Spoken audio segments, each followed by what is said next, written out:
और देखिए बिल्कुल यहाँ पे बहुत सारे, ये भी कुछ कहना चाह रहे हैं जी। देखिए बहुत सारे यहाँ पर यूथ हैं, कुछ लोगों के अंदर गुस्सा भी है, लेकिन हमारे साथ यहाँ की जो लोकल जर्नलिस्ट है वो लगातार यहाँ पे हमें बताएंगी। इन्होंने अपनी अपनी बात रखी यहाँ पर नेपाली लैंग्वेज में, और ये लगातार यहाँ पर अपनी बात रखने के लिए लोग जो हैं वो यहाँ पर इकट्ठे हो रखे हैं।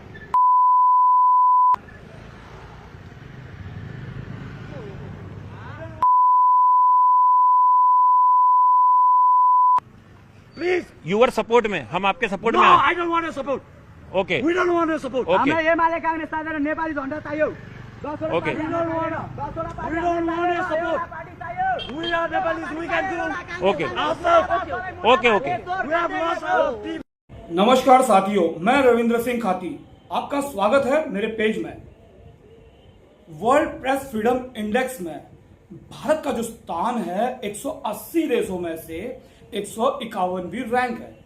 यानी जो हमारा मीडिया है ना, उसका जो स्तर है वो कितना गिरा हुआ है, आप ये स्टार्टिंग में जो वीडियो मैंने रन करवाई है उसमें आपने देख लिया होगा। जहां देखो वहां मुंह उठाकर पहुंच जाते हैं अपनी सस्ती लोकप्रियता इकट्ठा करने के लिए, बटोरने के लिए।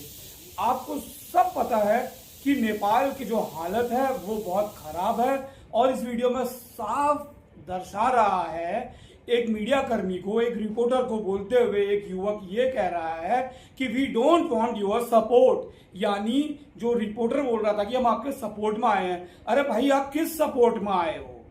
आप तो केवल अपनी टीआरपी बढ़ाने आए हो और एक अपनी चीप पब्लिसिटी करने के लिए आप नेपाल पहुंचे हो। ठीक इसी प्रकार से जब रशिया और यूक्रेन का वॉर हो रहा था तो इन्हीं मीडिया कर्मियों ने डांस करके, लेट करके, जैसे बम और मिसाइलें इनके ऊपर से जा रही है वैसे इन्होंने एक्टिंग करके इंडिया में एक टाइप का इन्होंने न्यूज चैनल न चला के एक हास्य कार्यक्रम चलाने का प्रयास किया। साथियों, ये बेहद ही दुख का विषय है।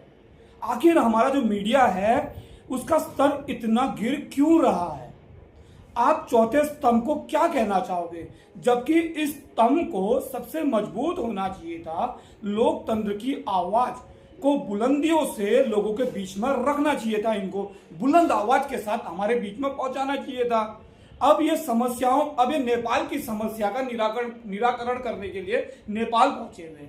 साथियों, हमारे देश में भी कई प्रकार की समस्याएं हैं और समस्याएं हर जगह होती है, लेकिन आपने कभी हमारे समस्याओं को ग्रास रूट लेवल पर देखने का प्रयास किया कि जड़ में क्या समस्याएं हैं? रोजगार को लेकर, महंगाई को लेकर, भ्रष्टाचार को लेकर क्या कोई कमी आई है? आपने कभी इन विषयों पर जबरदस्त तरीके से कभी कोई चर्चा की है? आप लोगों को कोई भी छोटी मोटी डिबेट चाहिए जिसमें कोई धार्मिक चीज हो, या कोई बाहर ट्रैवल करने जाए, कोई चाइना चले जाए, कोई अमेरिका चले जाए, या कुछ भी छोटी सी छोटी बात हो जाए, उसको आप तिल का पहाड़ बना करके लोगों के बीच में परोसने का एक बहुत ही घटिया सा काम करते हैं। ये कितना शोभा देता है आपको?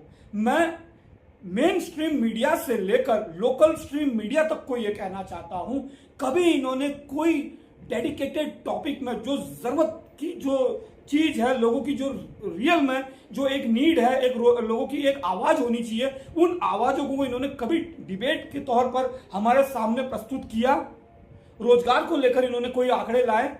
मानता हूं कि जिस हिसाब से आबादी बढ़ रही है रोजगार उस हिसाब से नहीं मिल सकता है, लेकिन इन्होंने कभी जो पद रिक्त हो रखे हैं उनको वापस भरने का कोई ऐसी बात इन पत्रकारों ने कभी की? कभी महंगाई में प्रॉपर तरीके से लोगों को बताने का प्रयास किया कि महंगाई वास्तव में जेन्युइन है या नहीं है, या क्या इन्फ्लेशन रेट है, उसका परसेंटेज क्या है? इस प्रकार से लोगों की दिमाग को खोलने का इन्होंने कोई कार्य किया है? ये कहीं पर भी मैं इनको देखता हूं, कई प्रेस कॉन्फ्रेंस में भी जाऊंगा, ही बत्तीसी फाड़ कर ये नेताओं से क्रॉस क्वेश्चन करने के बजाय उनके अनुरूप बात करते हैं। तो हमारी जनता की जो समाधान है वो किस प्रकार से निकालने का प्रयास करेंगे? आप ही बताइए। क्या हमारा जो मेन स्ट्रीम मीडिया या लोकल स्ट्रीम मीडिया, मैं पूरे मीडिया को देखता हूं, मैं बिल्कुल बेहद ही घटिया काम कर रहे हैं। नॉर्मल न्यूज तो चलती हैं, ठीक है, आज का घटना चक्र में क्या हुआ, कल का घटना चक्र क्या हुआ, अभी कोई सड़क हादसा हो गया, ठीक है, वो खबरें भी पहुंचानी बेहद जरूरी होती, ठीक है, हमारे इर्द गिर्द के एटमॉस्फेयर में क्या हो रहा है वो भी बेहद जरूरी होता है। लेकिन जो जरूरत के मुद्दे हैं, जो रियल में हमारे मानव जीवन को अस्त व्यस्त करके रखा है, क्या उन मुद्दों पर लेकर आपने कभी कोई हेल्दी डिबेट किया है, सिवाय फालतू नौटंकियां करने के अलावा? तो दोस्तों, जो हमारा मीडिया का स्तर लगातार दिन ब दिन गिरता जा रहा है, मुझे तो बड़ी शर्म आती है।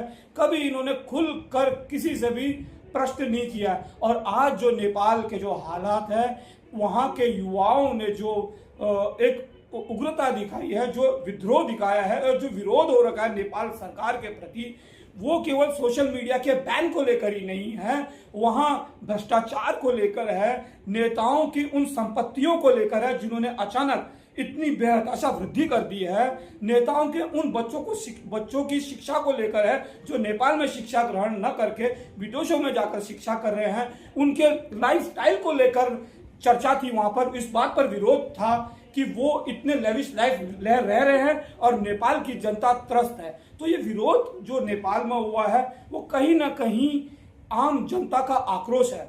तो मैं मीडिया को यही कहना चाहूंगा कि आप प्लीज जन भावनाओं से जुड़े, जनता की समस्याओं को उजागर करें, न कि आप लेविश स्टाइल में जीने का प्रयास करें, न कि आप नेताओं की चाटुकारिता में मग्न हो जाए।